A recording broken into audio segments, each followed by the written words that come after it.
بسم اللہ الرحمن الرحیم۔ Welcome to Pacific group of colleges Multan campus.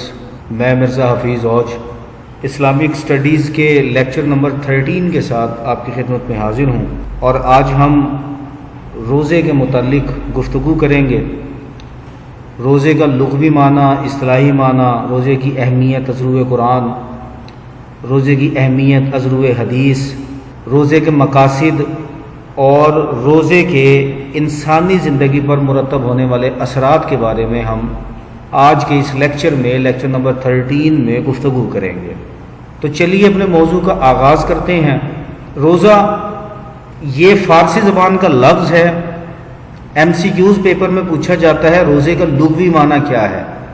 روزے کا لغوی معنی ہے جلا ہوا، اور یہ لغوی معنی اس لیے ہے کہ جب رمضان کے روزے فرض ہوئے تھے تو رمضان کے روزوں کی فرضیت گرمیوں میں ہوئی تھی، تو فارسی زبان کا لفظ ہے جس کے لغوی معنی ہے جلا ہوا، اور عربی زبان میں روزے کے لیے صوم کا لفظ استعمال کیا جاتا ہے جس کے لغوی معنی ہے پرہیز کرنا، باز آ جانا، رک جانا، کسی کام کو ترک کر دینا۔ اور اصطلاحی مفہوم کی اگر بات کی جائے تو اسلام کی اصطلاح میں روزے سے مراد صبح صادق سے لے کر غروب آفتاب تک کھانے پینے اور خواہشات نفسانی سے باز رہنے کا نام روزہ ہے۔ یعنی صبح صادق سے لے کر سورج کے غروب ہونے تک اللہ تبارک و تعالیٰ کی رضا اور اس کی خوشنودی کے لیے جو چیزیں اللہ تبارک و تعالیٰ نے بندوں پر حلال کی ہیں ان سے اپنے آپ کو باز رکھے، روکے، اپنی نفسانی خواہشات کے اوپر بھی کنٹرول کرے، اور غروب آفتاب کے بعد وہ روزہ افطار کر لے، اسے روزہ کہا جاتا ہے۔ اگر روزے کی فرضیت کی بات کی جائے تو روزہ ایسا نہیں ہے کہ صرف نبی کریم رؤوف الرحیم صلی اللہ علیہ وآلہ وسلم کی امت پر فرض ہوا، بلکہ اس سے پہلے امتوں پہ بھی روزہ فرض ہوا تھا۔ اس کا تفصیلی ذکر اسی سوال میں آگے ڈسکس کیا جائے گا۔ عربوں کے اندر بھی روزہ رکھنے کا رواج تھا، اور رمضان کے روزے فرض ہونے سے پہلے ایک دن کا روزہ حضور اکرم صلی اللہ علیہ وسلم کی امت پر فرض تھا، اور وہ دن تھا 10 محرم الحرام کا، جسے یوم عاشور یا یوم عاشورہ کہا جاتا ہے۔ جب اللہ تبارک و تعالیٰ نے 2 ہجری کے اندر رمضان کے روزے فرض کیے، اور قرآن کریم میں اللہ تبارک و تعالیٰ نے روزے کی فرضیت کے حوالے سے واضح ارشاد فرمایا کہ یا ایھا الذین آمنوا کتب علیکم الصیام کما کتب علی الذین من قبلکم لعلکم تتقون، کہ اے ایمان والو تم پر روزے فرض کیے گئے جیسے تم سے پہلے لوگوں پر فرض کیے گئے تھے، تاکہ تم تقوی اختیار کرو۔ اب میں پہلے آپ کو بتا رہا تھا کہ روزہ پہلی امتوں پر بھی فرض تھا، اور قرآن اس حوالے سے کہہ رہا ہے کہ اے ایمان والو تم پر روزے فرض کیے گئے جیسا تم سے پہلے لوگوں پر فرض کیے گئے تھے، لعلکم تتقون، تاکہ تم تقوی اختیار کرو۔ تو رمضان کے روزے 2 ہجری کے اندر اللہ تبارک و تعالیٰ نے فرض کیے۔ روزہ دار جو ہوتا ہے، جس نے روزہ رکھا ہوا ہوتا ہے، اس روزے دار کو صائم کہا جاتا ہے، اور رمضان کے مہینے کو ماہ سیام کہا جاتا ہے۔ صوم روزہ، صائم روزے دار، اور سیام ماہ سیام رمضان کا مہینہ۔ اگر فرضیت کی بات کریں تو اللہ تبارک و تعالیٰ نے قرآن کریم میں روزے کی فرضیت کے حوالے سے ارشاد فرمایا، جیسے ابھی سورہ البقرہ کی آیت نمبر 183 کی میں نے تلاوت کی۔ اسی طرح ایک اور مقام پر اللہ تبارک و تعالیٰ نے ارشاد فرمایا سورہ البقرہ کی آیت نمبر 185 میں کہ فمن شہد منکم الشہر فلیصمہ، کہ پس تم میں سے جس نے یہ مہینہ پایا تو وہ اس کے روزے ضرور رکھے۔ روزہ ہر عاقل و بالغ مسلمان مرد اور عورت پر فرض ہے۔ پاگل پر، مجنون، دیوانے پر روزہ فرض نہیں ہے۔ جس کی عمر 12 سال ہو جائے اس پر روزہ فرض ہو جاتا ہے۔ روزہ اسلام سے قبل بھی فرض تھا، جیسے میں ابھی آپ کو بتا رہا تھا۔ قرآن کریم میں جہاں مسلمانوں پر روزے کی فرضیت کا اعلان کیا گیا، وہیں یہ بھی بتایا گیا کہ روزہ پہلی امتوں پر بھی فرض تھا۔ جیسے اللہ تبارک و تعالیٰ نے جو روزے کی فرضیت کے حوالے سے قرآنی آیت ہے اس میں بیان فرمایا کما کتب علی الذین من قبلکم، کہ تم سے پہلے امتوں پر بھی فرض تھا۔ پھر اسی طرح روزے کو فرض قرار دیا گیا ہے۔ روزہ فرض عبادت ہے، باطنی عبادت ہے، ظاہری عبادت نہیں ہے، ہمارے بتائے بغیر کسی کو یہ نہیں پتہ چل سکتا کہ ہمارا روزہ ہے۔ اللہ تبارک و تعالیٰ نے ارشاد فرمایا، یہ آیت میں ابھی تلاوت کر رہا تھا کہ تم میں سے جس نے یہ مہینہ پایا تو وہ اس مہینے کے روزے رکھے۔ اور روزے کا مقصد کیا ہے؟ لعلکم تتقون، روزے کی فرضیت کی آیت میں اللہ نے ارشاد فرمایا کہ اللہ تبارک و تعالیٰ نے جو روزے کا مقصد ہے وہ بیان کیا کہ یہ حصول تقویٰ ہے۔ یہ شارٹ کویسچن پیپر میں پوچھا جاتا ہے کہ روزے کا اصل مقصد تحریر کرے، تو روزے کا اصل مقصد حصول تقویٰ ہے، پرہیزگاری حاصل کرنا ہے، کیونکہ تقویٰ ایسی صفت ہے جو انسان میں اچھائی اور برائی کی تمیز پیدا کرنے کی صلاحیت پیدا کرتی ہے۔ اللہ تبارک و تعالیٰ نے ارشاد فرمایا لعلکم تتقون، سورہ البقرہ کی آیت نمبر 183 میں، تاکہ تم متقی بن جاؤ۔ پھر رمضان کے مہینے میں ایک ایسی رات بھی اللہ تبارک و تعالیٰ نے پوشیدہ رکھی ہوئی ہے، رمضان کے مہینے کے آخری عشرے کی تاک راتوں کے اندر، جو ایک رات 1000 مہینوں کی عبادت سے زیادہ افضل ہے۔ اور اس رات کو کیا کہا جاتا ہے؟ اس رات کو کہا جاتا ہے لیلۃ القدر، یعنی برکت والی رات۔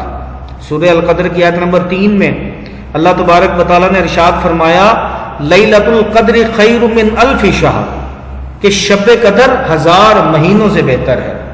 اور پھر رمضان کی اہمیت اس لیے بھی زیادہ ہے کہ رمضان المبارک میں ہی قرآن حکیم کی نزول کی ابتدا ہوئی، اس لحاظ سے یہ نزول قرآن کا مہینہ بھی ہے۔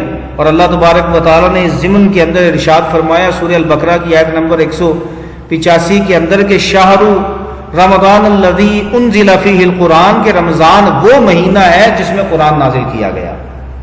پاکستان کے حوالے سے، رمضان اور پاکستان کے حوالے سے بھی ایک شارٹ کویسچن پیپر میں پوچھا جاتا ہے کہ رمضان اور پاکستان کا آپس میں کیا تعلق ہے، تو ذہن میں رکھا جائے کہ رمضان المبارک اور پاکستان کا آپس میں خاص تعلق ہے، اور اس کی وجہ یہ ہے کہ پاکستان 27 رمضان المبارک کو مارز وجود میں آیا تھا۔ اسی لیے اس ماہ کی مناسبت سے ہمیں پاکستان میں اسلامی نظام کو نافذ کرنا چاہیے۔ اور یہ MCQs بھی پیپر میں پوچھا جاتا ہے کہ پاکستان 27 رمضان المبارک کو وجود میں آیا تھا۔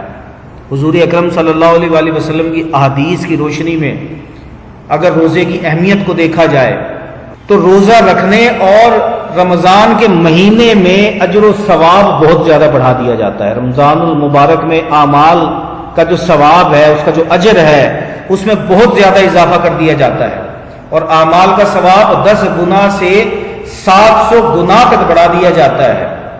صحیح مسلم کی حدیث مبارکہ میں رسول مکرم صلی اللہ علیہ وآلہ وسلم نے ارشاد فرمایا کہ آدمی کے ہر عمل کا ثواب اللہ تعالیٰ کے ہاں 10 گنا سے لے کر 700 گنا تک بڑھا دیا جاتا ہے۔ پھر روزے کا بنیادی مقصد انسان کی سیرت و کردار کی تعمیر بھی ہے۔ روزے کا مقصد اسے صالح بنانا بھی ہے، اسے متقی بنانا بھی ہے۔ انسان اگر اپنی خواہشات نفسانی کو کنٹرول کر لے تو وہ بشریت کی معراج کو پہنچ سکتا ہے۔ روزے کے اوقات میں ان خواہشات سے اجتناب کرنے کے نتیجے میں تقوی کی صلاحیت اس میں پیدا ہوتی ہے، اور جس میں پہلے سے تقوی موجود ہے اس میں اضافہ ہونا شروع ہو جاتا ہے۔ اس طرح اللہ تعالیٰ کی اطاعت و فرما برداری میں بندہ بڑھتا چلا جاتا ہے۔ حضور اکرم صلی اللہ علیہ وآلہ وسلم نے اپنی ایک حدیث کے اندر ارشاد فرمایا کہ روزہ شہوت کو توڑنے اور کم کرنے کے لیے بہترین ہے۔ پھر روزہ بندوں کے گناہوں کا کفارہ بنتا ہے۔ روزہ رکھنے سے بندوں کے گناہ معاف ہوتے ہیں۔ اگر کوئی مسلمان ایمان اور احتساب کے ساتھ روزے رکھے تو اللہ تعالیٰ اس کے پچھلے گناہوں کو معاف فرما دیتا ہے۔ اس ضمن میں رسول مکرم صلی اللہ علیہ وآلہ وسلم نے ارشاد فرمایا کہ جو کوئی ایمان اور احتساب سے رمضان کے روزے رکھے اس کے پچھلے گناہ معاف کر دیے جاتے ہیں۔ پھر جو روزہ نہ رکھے، رمضان کا مہینہ پائے، بغیر کسی شرعی عذر کے روزے کو چھوڑ دے صرف اس وجہ سے کہ گرمی کا روزہ ہے، تو ذہن میں رکھیے گا کہ روزہ نہ رکھنے والوں کے لیے نبی کریم رؤوف الرحیم صلی اللہ علیہ وآلہ وسلم نے دعائے ضرر فرمائی ہے۔ آپ صلی اللہ علیہ وآلہ وسلم نے صحت و استطاعت کے باوجود روزہ چھوڑنے والے کے لیے ایک مرتبہ جبرائیل نے فرمایا کہ جو کوئی رمضان کا مہینہ پائے اور اس میں روزہ رکھ کر اپنے گناہ نہ بخشوائے، ایسے شخص پر اللہ کی لعنت ہو۔ تو آپ صلی اللہ علیہ وآلہ وسلم نے اس دعا کے جواب میں فرمایا آمین۔ وہ شخص جس کے لیے رحمت دو عالم صلی اللہ علیہ وآلہ وسلم دعائے ضرر فرمائے وہ جنتی نہیں ہو سکتا۔ لہٰذا ہمیں روزہ رکھ کر ڈھیروں ثواب کمانا چاہیے، اور استقامت کے ساتھ اگر صحت اجازت دے، اگر بندے میں استطاعت اور قوت ہو تو اسے رمضان کے روزے نہیں چھوڑنے چاہیے۔ پھر روزے کے مقاصد کی اگر بات کی جائے، لانگ کویشچن کی صورت میں بھی یہ پوچھا جاتا ہے اور شارٹ کویشچن کی صورت میں بھی یہ پوچھا جاتا ہے کہ روزے کے کوئی سے 2 مقاصد لکھیے۔ روزے کا جو سب سے پہلا مقصد ہے وہ ہے حصول تقوی یا تقوی کا حصول، کہ قرآن کریم میں اللہ تبارک و تعالیٰ نے ارشاد فرمایا کہ یا ایھا الذین آمنوا کتب علیکم الصیام کما کتب علی الذین من قبلکم لعلکم تتقون، کہ ایمان والو تم پر روزے فرض کیے گئے جیسا تم سے پہلے لوگوں پر فرض کیے گئے تھے تاکہ تم متقی بن جاؤ۔ روزے کی غرض و غایت اور مقصد تو خود باری تعالیٰ نے قرآن مجید میں بیان فرما دیا، اس لیے دیگر تمام عبادات کی طرح روزے کا اہتمام تقوی کے حصول کا باعث ہے۔ تقوی کا مفہوم یہ ہے کہ بندہ شرعی امور سر انجام دے جن کے کرنے کا اللہ تبارک و تعالیٰ نے حکم دیا ہے، اور ایسے غیر شرعی امور چھوڑ دے جن کو کرنے سے اللہ تبارک و تعالیٰ نے منع کیا ہے۔ پھر روزے کا جو دوسرا مقصد ہے وہ ہے ضبط نفس، یعنی اس کی قوت برداشت کے اندر اضافہ ہونا، کہ روزے کا اصل مقصد یہ ہے کہ انسان اپنی نفسانی خواہشات کو احکام الہی کے تابع کر دے۔ اگر خواہشات اللہ تبارک و تعالیٰ کی ہدایات کے تابع رہیں تو انسان کی انفرادی اور اجتماعی خوبیوں کو پنپنے کا موقع ملتا ہے، اس کی انفرادی اور اجتماعی خوبیاں بڑھنا شروع ہو جاتی ہیں۔ لیکن جب یہ احکام ربانی کے تابع نہیں رہتی تو انسان کو حیوانی سطح سے بھی نیچے گرا دیتی ہیں۔ سورہ 3 کی آیت نمبر 5 میں اللہ تبارک و تعالیٰ نے ارشاد فرمایا ثم رددناہ اسفل سافلین، کہ پھر پھینک دیا ہم نے اس کو نیچے سے نیچے۔ اس لیے ہم یہ کہہ سکتے ہیں کہ روزہ سے خواہشات پر قابو پانے کی تربیت حاصل ہوتی ہے۔ پھر تیسرے نمبر پر روزے کا جو مقصد ہے وہ ہے خشیت الہی، یعنی اللہ تبارک و تعالیٰ کا خوف، اس کا ڈر دل میں پیدا ہو جانا۔ روزے کا ایک اور مقصد خشیت الہی یعنی خوف خدا بھی ہے۔ معبود برحق کے حضور عجز و انکساری پیدا کرنے کا بہت بڑا ذریعہ ہے۔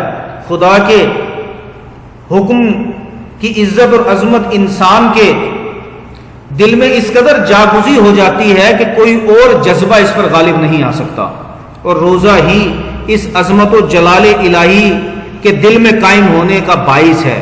حضور اکرم نور مجسم صلی اللہ علیہ وآلہ وسلم نے اپنی ایک حدیث کے اندر ارشاد فرمایا راس الحکمت مخافت اللہ، کہ اللہ کا ڈر بڑی دانائی ہے، یا حکمت و دانائی کا سر چشمہ اللہ کا خوف ہے۔ پھر روزے کا مقصد تزکیہ نفس بھی ہے، نفوس کو پاک کرنا، بندے کے باطن کو پاک کرنا۔ روزہ تزکیہ نفس کا ایک اہم ذریعہ ہے، قلب کو جلا اور روح کو پاکیزگی بخشتا ہے، قربت الہی کا سبب ہے، اللہ تعالیٰ کی ذات پر توکل اور بھروسہ پیدا کرتا ہے، انسان میں روحانی بالیدگی، باطنی طہارت اور نورانیت کے پیدا کرنے اور اس کے اضافے کا سبب ہے، نیکی کی طرف رغبت اور برائی سے نفرت بندے کے اندر پیدا ہو جاتی ہے۔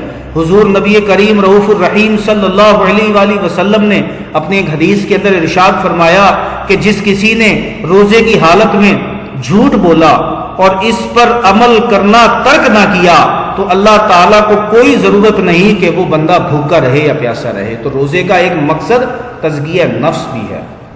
پھر اس کے بعد روزے کا جو اگلا مقصد ہے وہ ہے اخلاص، یعنی کوئی بھی عمل بندہ کرے تو وہ خالصتاً اللہ تبارک و تعالیٰ کی رضا کے لیے کرے۔ روزہ ایک ایسی عظیم عبادت ہے جو باطنی ہے، پوشیدہ عبادت ہے، جس کا علم صرف روزے دار کو اور اللہ تبارک و تعالیٰ کو ہوتا ہے۔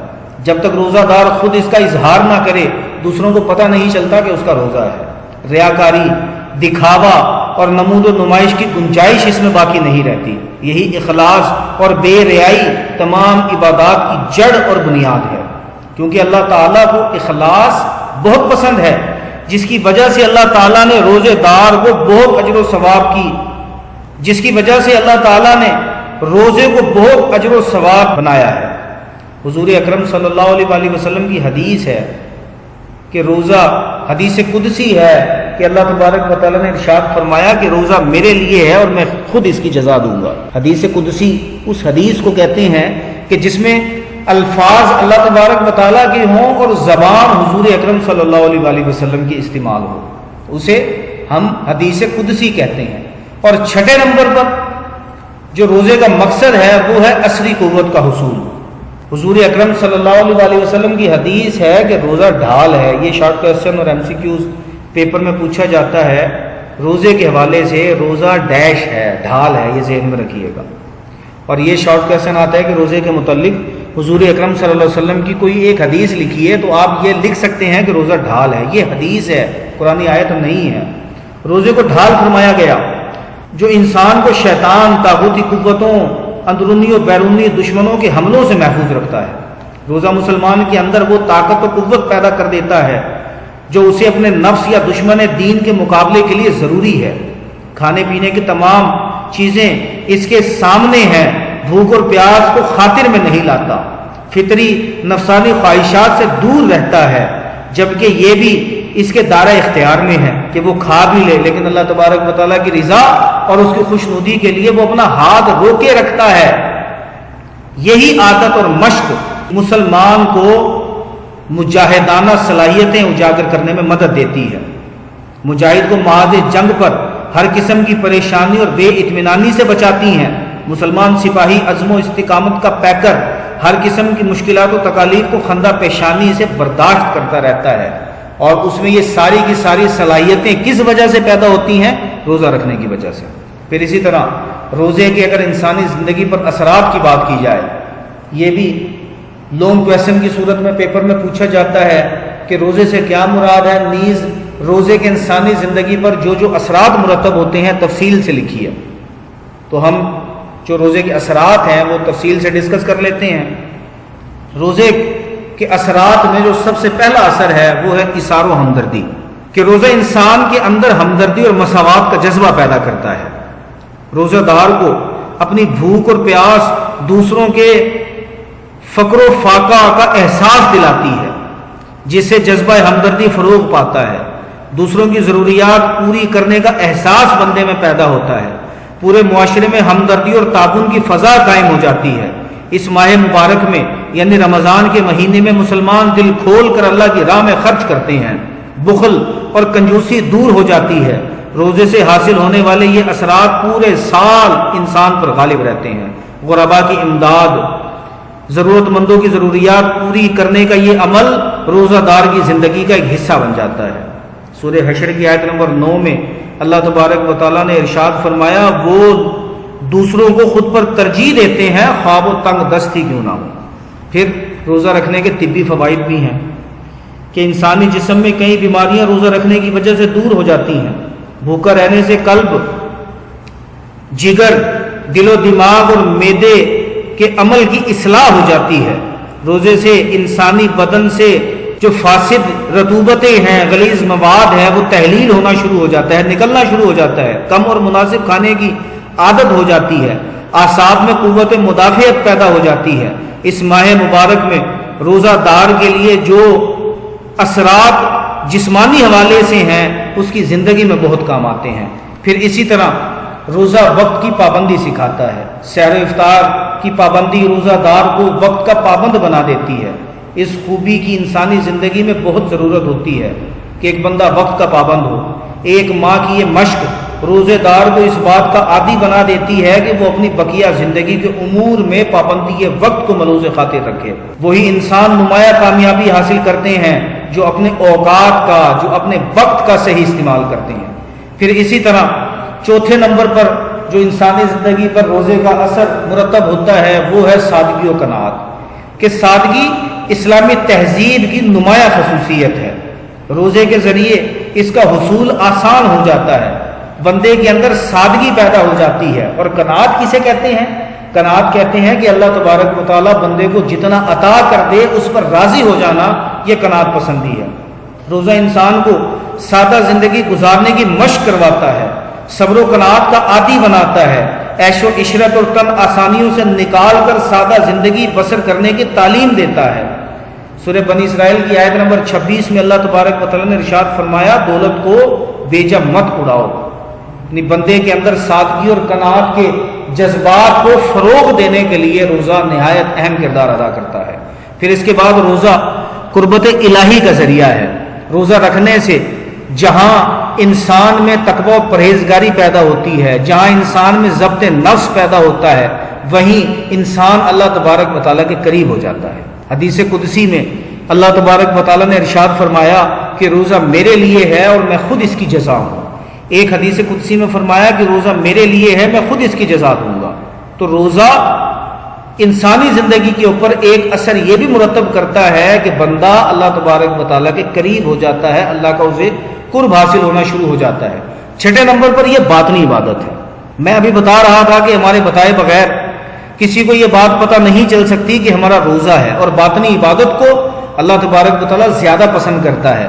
باطنی عبادت کا ثواب بہت زیادہ ہے. باطنی عبادت دکھاوے کے لیے نہیں ہوتی، اس میں ریاکاری کا عنصر شامل نہیں ہوتا.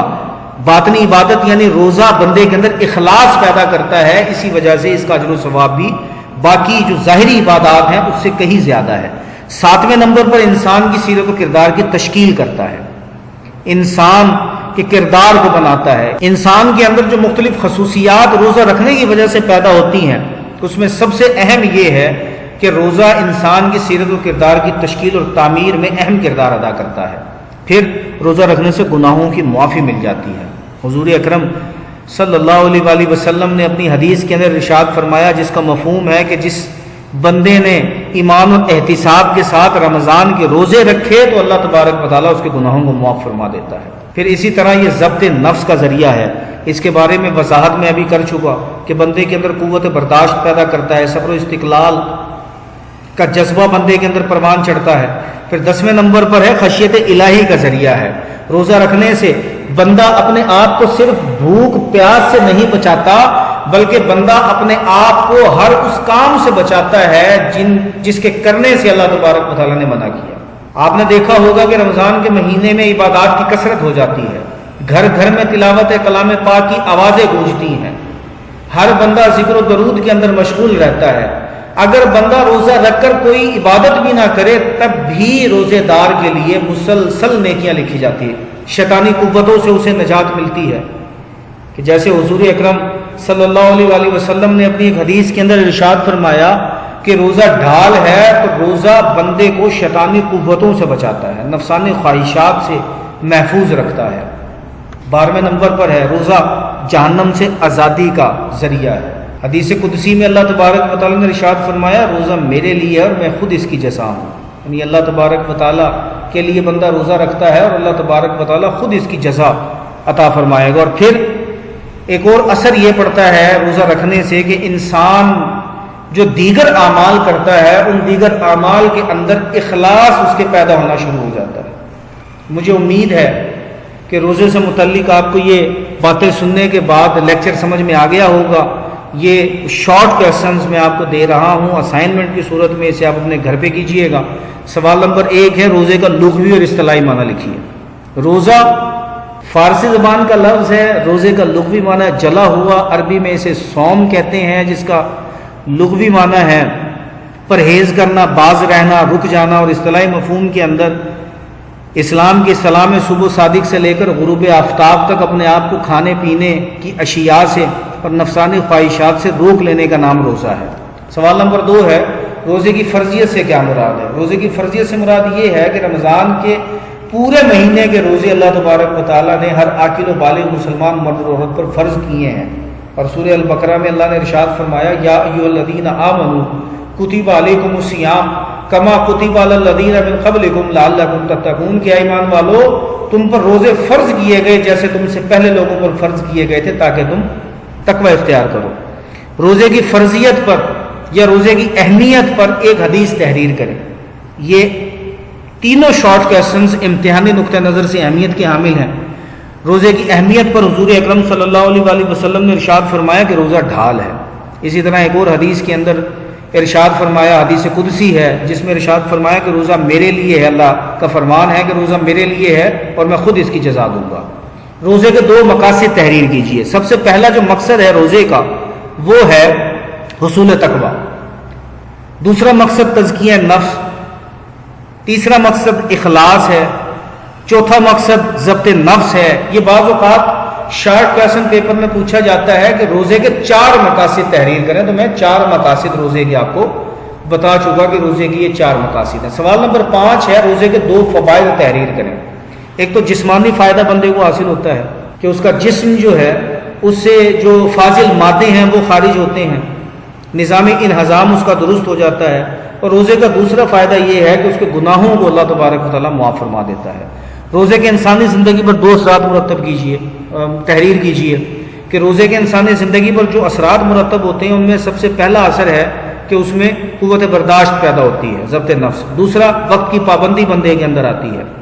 اسی طرح تیسرے نمبر پر سادگی اور قناعت بندے کے اندر پیدا ہوتی ہے۔ سوال نمبر 7 ہے رمضان اور پاکستان کا کیا تعلق ہے؟ ذہن میں رکھیے گا، لیکچر کے دوران بھی میں بتا رہا تھا آپ کو یہ شارٹ کویسچن اہمیت کا حامل ہے۔ رمضان کی 27 تاریخ کو پاکستان مارز وجود میں آیا تھا، یعنی پاکستان جو 14 اگست 1947 میں مارز وجود میں آیا تھا تو وہ رمضان کا مہینہ تھا اور 27 رمضان المبارک کی تاریخ تھی۔ مرزا حفیظ اوج کو اگلے لیکچر تک کے لیے اجازت دیجیے، اپنا خیال رکھیے گا، اللہ آپ کا حامی و ناصر ہو۔ اللہ حافظ، السلام علیکم۔